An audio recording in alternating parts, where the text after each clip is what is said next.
day I was running, and this guy passes me in the car. And it's about 100 degrees out here, 70% humidity. And the guy comes back around, looks at me. He pulls his car by me and says, "Why the f are you out here?" I said, "Because you're not." Sometimes your motivation needs to be because no one else wants to do it. We need doctors. We need lawyers. We need dentists. We need teachers. We also need savages. This message I do is not everybody. So I don't want to say that soft bullshit about, do you have sunscreen on? This message is dangerous. It's too hot. I'm not asking you to be like me. Do you? The mind will trick you. And it's saying, just sleep in today, you deserve it. Sometimes you don't deserve it. I've worked too hard. You really haven't worked hard enough. You're growing in a comfortable world. There's no real growth there. The real growth is right now, you don't want to, you know where you should go. That's why you're not there. It's that place where you wake up and you're, man, I don't want to do this today. What people don't get though, the physical is what starts everything. You have to challenge yourself physically every single day of your life. And that's where the growth comes from. Takes the growth in your mental aspect, in your spiritual, everything grows because you start feeling better about yourself. And not many things on the planet make you feel good about yourself, like getting after it, doing something that challenges you mentally and physically every day. We all have this list in our head, this magical list of all the shit that we don't want to even do because it scares it scares the crap out of us, or it makes us feel like we're not good enough. We all have the list. We all have it. So I had a humongous list of insecurities and crap, being called growing up, and my dad beating the hell out of me and having learning disabilities, stuttering. I had all kinds of just demons that just made me just afraid of everything. And I designed this program myself. When I realized I had this voice, we all have this voice in our head, whether you believe in God or whatever the hell you believe in or don't believe in, whether you believe in yourself. There's always this voice in our head telling us different things. And the voice in my head, it kept on calling me like, you're just a pussy, man. You are a big fucking pussy, man. You're scared of all this shit over here. And the one thing that I really realized was for me to become a tough guy, and that's what I wanted to be. I saw myself as a very weak man. And for me to be hard and be tough, I had to start going over to that list, to start facing that, because I knew over there, I was going to find a whole new person.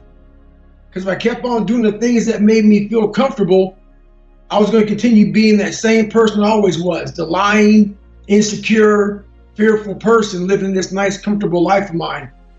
So I just designed a very uncomfortable world for David Goggins.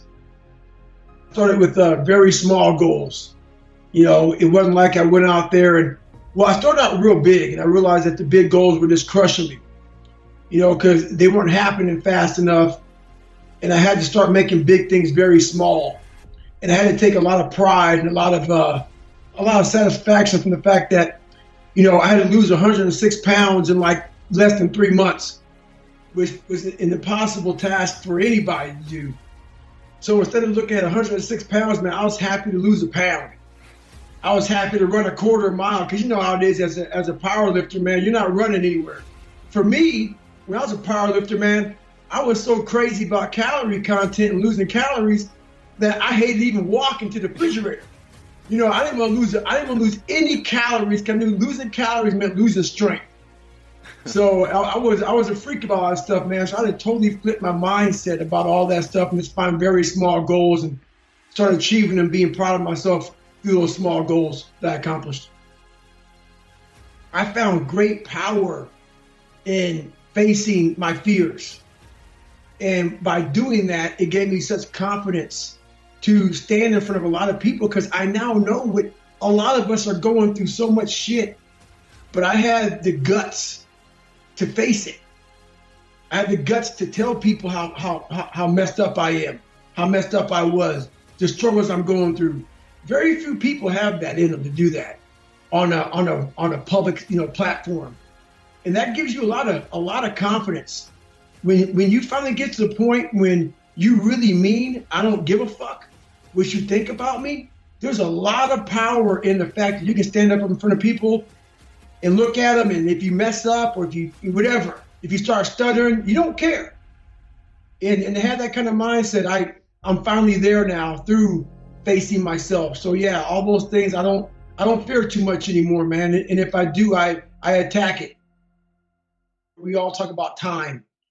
We don't have enough of it. That's bullshit. What you don't do right is you don't prioritize what is important in your life.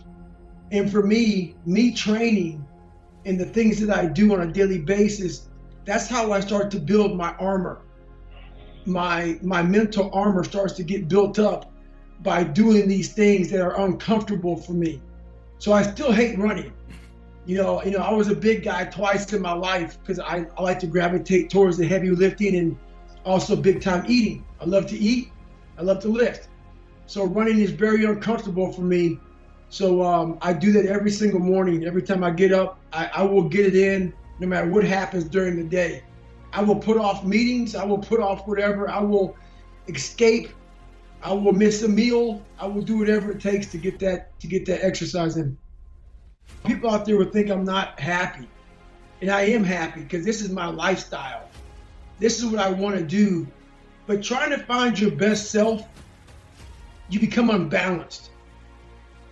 And people always talk about this mythical creature called the balance. You want to be balanced. And I think balance is a bunch of bullshit. If you want to be great at anything, the Michael Jordans, the Tiger Woods, the greatest people of all time, all these guys, you talk to these guys, on the surface, they have a life. But I guarantee you drill down deep, man, they are so off fucking balance, and that's how you become great. And I realize a lot of us big guys, man, we got some serious demons. The biggest thing in life that you have to do is you have to be proud of yourself. You have to start developing that personal self-esteem. And it has to be something that it's an internal thing. And it has to come from a lot of hard work and dedication. I walk around life with so-called headphones on my head, man. I don't, really wear them, obviously, but I just have these earmuffs on that I silence out the noise. I silence out the judgment. I silence out the self-doubt. I silence out all the naysayers. And, those people get in our head. And then we start getting in our head. And the most important conversation we'll ever have is when we have with ourselves. And like you were saying to yourself, man, I'm dumb, I'm this, I'm that. I was the same fucking way. So if that's what you're constantly repeating to yourself in that internal conversation, man, that's who you're going to be.